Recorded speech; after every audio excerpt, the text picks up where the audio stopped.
you've heard the rationale for and you've practiced the mechanics of direct instruction techniques for the separate exercises you'll be teaching during the first days of the school year.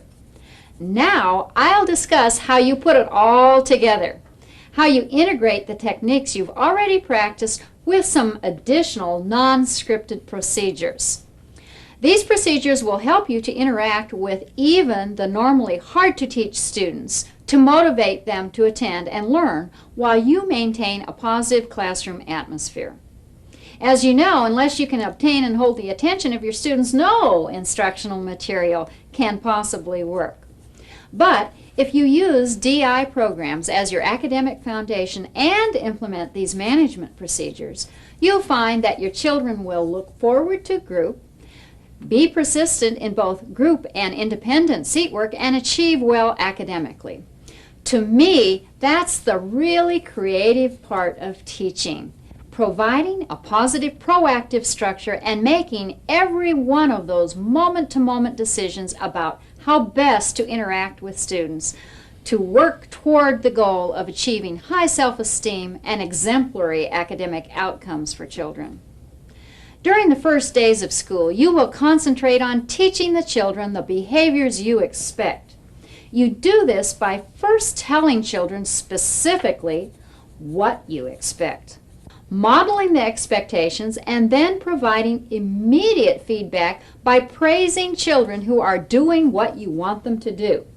Now, this specific praise also functions as corrective feedback to children who are not doing what you want.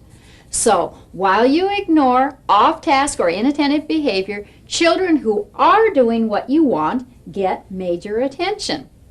Remember this, make sure the children get specific praise for following specifically stated expectations. For small group instruction, you need to use only a few simple, positively stated rules or expectations that children can easily remember. Boys and girls, today we're really going to have some fun. We're going to do our reading lesson today, alrighty? Okay. Here is how we're going to have a lot of fun and how you're going to learn. I have some rules that I want everybody to listen to. Listen really big. I want your feet on the floor, if you can reach the floor. Good job, okay? And hands in your lap. Good. And you're going to look at the book, the board, or the teacher, okay? You ready to work hard? And that's how you're going to get smart. We're going on to the next page. This is going to be so tricky. I don't know if anybody can do it because they have to watch the tricky finger. Okay, I'm going to cross out, if you can say these sounds, I'm going to cross them out with my tricky invisible marker right here, okay? After you have quickly stated the expectations to the group, immediately give some specific praise on those expectations. Look at me or the book. Wow, look at all those guys. They really know the rules. Your feet are on the floor, your hands are on your lap. Now I have to have everybody looking up here. Good looking. All right.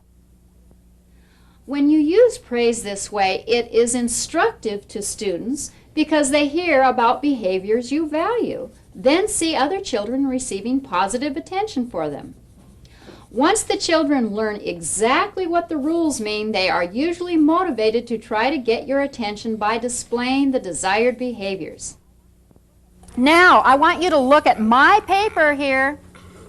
Boy, you're doing a good job of sitting quietly without making any noise, Blake. That's great, with your feet on the floor.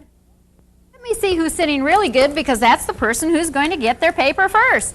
Blake is sitting, wow, it's hard for me to tell who's going to get the paper. Blake's sitting right. Fatu is sitting so nice, and look at wow, that was too loud for my little ears. Let's see if we can do that in an indoor voice.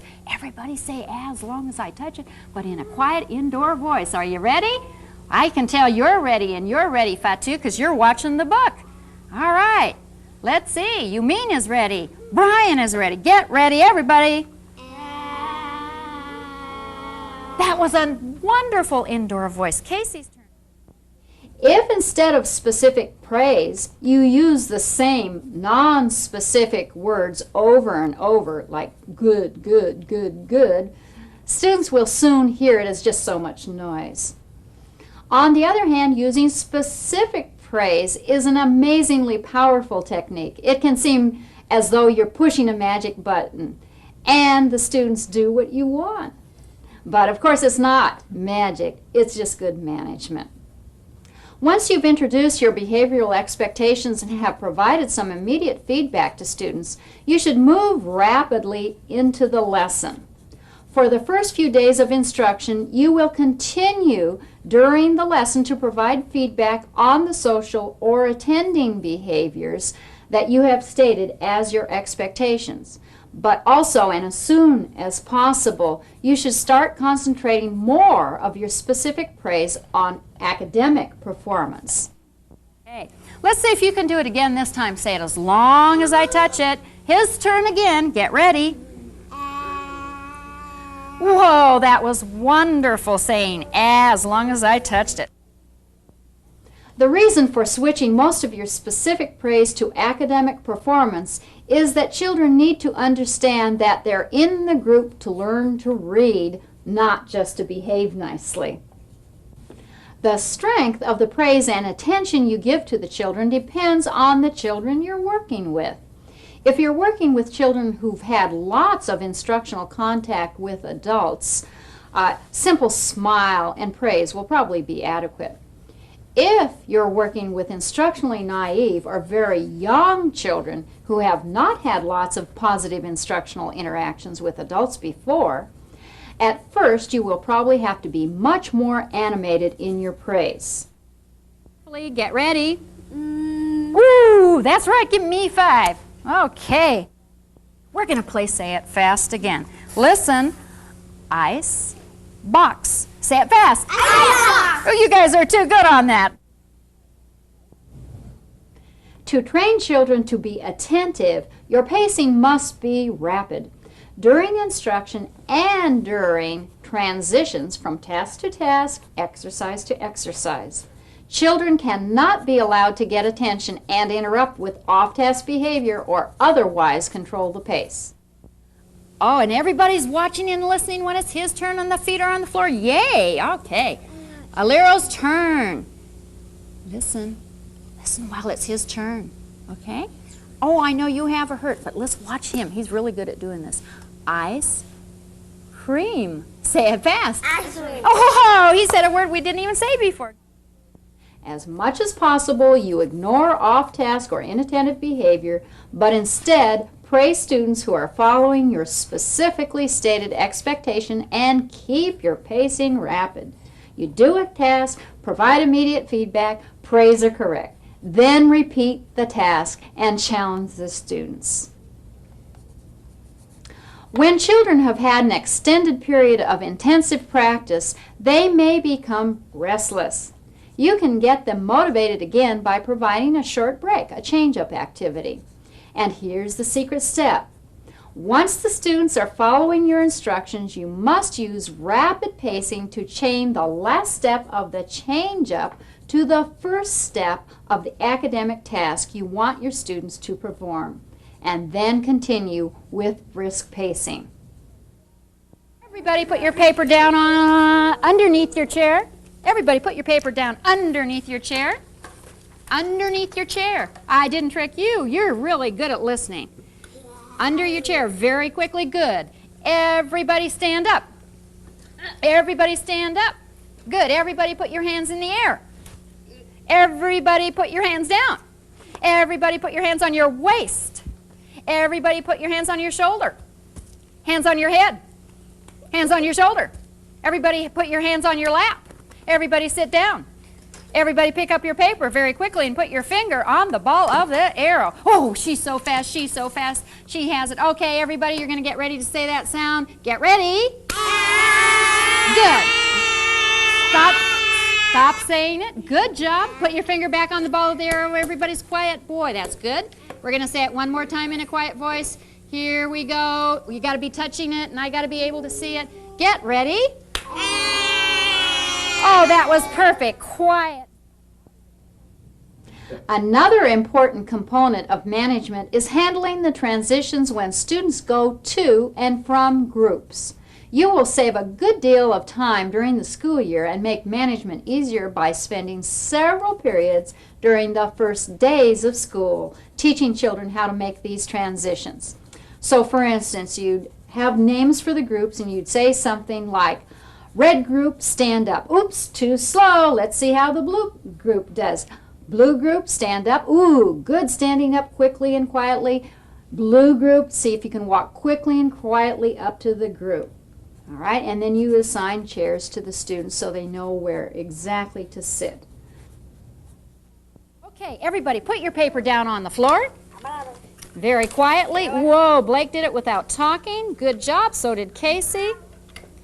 Fatu, Brian sitting upright already. Good job. Ooh, Fatu has her hands in her lap. Okay, here we go. Now you're going to finish that take-home all by yourselves back at your seats, and let's go over the things you're going to do.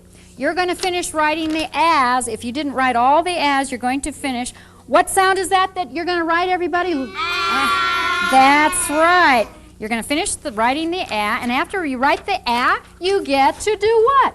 Color the paper. That's right. Everybody, have your paper now in your lap. In your lap.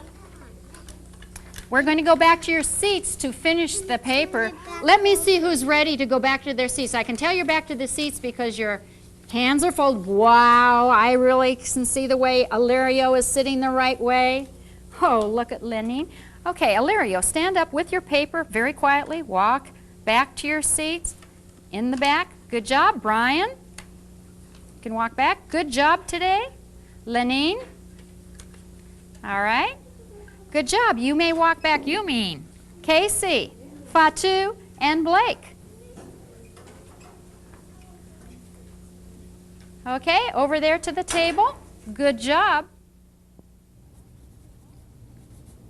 You should also spend time teaching children how to work independently at their desks. Then every day you have to clearly explain the work, behavioral and academic expectations before the children can be held accountable. Students who are doing seat work must be taught not to interrupt while you're doing a group. In addition to the take-home worksheets for every lesson, you need to provide enough work to keep children busy for at least 30 minutes while you are working with the other instructional groups. Seat work that is coordinated with the program is available from SRA, the publisher, in the form of Blackline Masters, and other seat work is available from various sources.